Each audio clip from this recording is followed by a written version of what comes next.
એકવાર એક છોકરાને એના પપ્પાએ કીધું, બેટા આજે તારો જન્મદિવસ છે, આજ સાંજે આપણે પાર્ટી રાખીશું, દરેક મિત્ર સગાવાલાને ફોન કરીને જણાવી દેજે.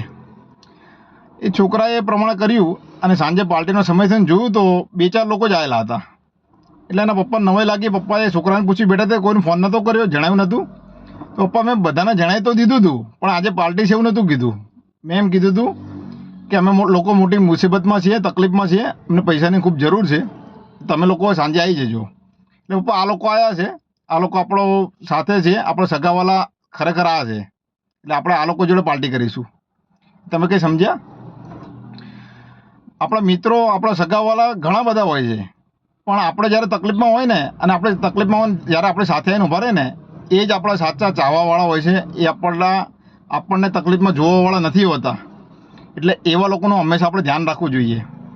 એક હિન્દીમાં કહેવત છે કે મેરે જેબ મેં જબ છેદ થા ને તો સિક્કો સે પહેલે રિશ્તે ફિસલ ગયે.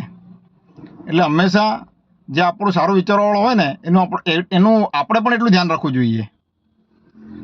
અને આપણે ક્યારે ખબર પડે છે? આપણે જ્યારે તકલીફમાં હોય ને ત્યારે આપણને ખબર પડે છે. વિડીયો સારો લાગ્યો હોય ને તો લાઈક, ફોલો, શેર જરૂર કરો. જય માતાજી, જય ભારત.